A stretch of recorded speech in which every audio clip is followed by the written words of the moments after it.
Hi! Somebody somewhere has decided that you want to know about what you should wear when you're going caving. So let's talk about a few things that you shouldn't be doing when you go caving. And number one, no glass bottles. Not such a good idea. And of course, no vino, beer or alcohol before the trip. Afterwards, that's up to you. So let's be putting that away. I'll have that later. What you don't want to wear to go caving. Down jackets. It's great when it's outside and it's dry, but in a cave it's going to last maybe 30-40 seconds. It's going to get wet, sodden and heavy. So let's forget the down jackets. What we should be looking at avoiding is the colour white, because it won't be. It'll be white. And never again. You won't be able to wash it out no matter how hard you try, and Purcell have tried. And of course, thirdly, avoid cotton.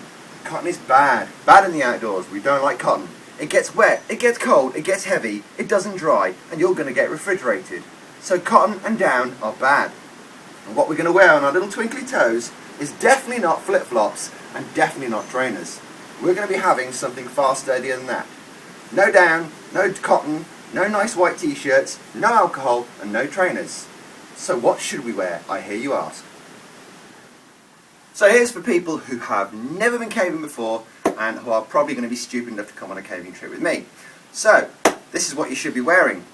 Doesn't need to mean you've got to go out and buy expensive kit. No, generally what you've got at home should do. So let's start at the bottom. What I've got on my feet are thick socks. Nice thick walking socks will suffice for a few trips. That'll do you for the short term. What am I wearing on my legs? I'm wearing synthetic trousers. I'm not wearing cotton trousers. Please don't wear those. What would be really good is a pair of tracky bottoms, maybe some poly-cotton jogging bottoms, they're good too, or good old synthetic walking trousers. On my upper body, I'm wearing a synthetic t-shirt. If you're a bit of a footy fan, then maybe you've got an old football shirt you could wear as well. As long as it's synthetic, which basically will transmit moisture away from your body and keep you warmer than cotton, that's great too. Now, British caves are generally about 6 to 12 degrees all year round, so you need to keep something on your upper body that's going to keep you warm. So once again, we're looking at fleece, synthetic fibre pile fleece. So you can zip it right up round your neck. Also, you may be standing around underground for long periods of time, chit-chatting, looking at the wonders that I may show you. So you need to have a nice little woolly hat. You don't necessarily need to wear it all the time, but to have a hat with you is pretty important. So you can just tuck that inside a pocket or inside of your helmet to wear later on in the day. So that's what you need to bring with you on the caving trip. The rest of the kit I'm going to show you is the stuff that I'll supply you to make sure that you're as well protected as I will be as a professional caver. And as if by magic, I'm now wearing what a novice caver can wear on a caving trip with me. So what have I got on my head? A rated helmet that is designed specifically for caving. What's the difference between a caving helmet and a climbing helmet? It's got a torch on, and that's it. The torch is clamped onto the front and will run for about 9 hours. And then at the back of me, you can see, there's my wonderful little battery pack unit, which you'll probably have strapped to the back of you.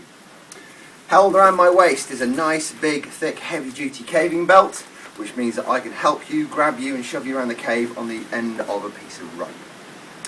The actual suit that I'm wearing is going to be pretty much waterproof fabric. Don't be deluded though, you won't stay dry for more than 30 or 40 seconds. And this waterproof fabric will basically keep the mud off your clothes, but it doesn't mean you're going to stay mud-free and dry. It's there to protect you from abrasion. That's pretty much its job. And on my feet, I've got some very technical wellies. They cost but pounds.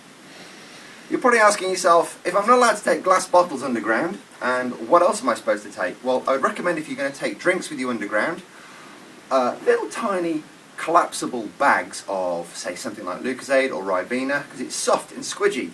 And like the rest of your food, you can take it, like this piece of flapjack, or anything else that's wrapped in a plastic bag, and stuff it inside of your suit, under your arm, so it's protected just under there, and you're carrying your food and your drink on you, so you can have a nibble and a drink whenever you require it, because after all, we're not stopping for tea and biscuits. And on my little donnies, I've got some nice protective gloves, which of course will get in the way if you're doing any fine motor control stuff, but it's great for crawling and keeping your hands protected whilst you're on this rough abrasive rock. So here I am, in a novice underground kit. Warm enough to keep me dry and warm for just a handful of trips, but suitably silly looking. because only the most attractive people get to go caving. Hitch and Hike, a family-run business with a solid reputation for high-quality equipment and expert advice. Online shopping delivered worldwide. So this is a fine and dandy setup for doing novice trips, and it's absolutely fine to do a handful of trips like this. But for your eyes only, I'm going to show you what an expert caver will wear underground. And on that note, I'd like to apologise for what you're about to see.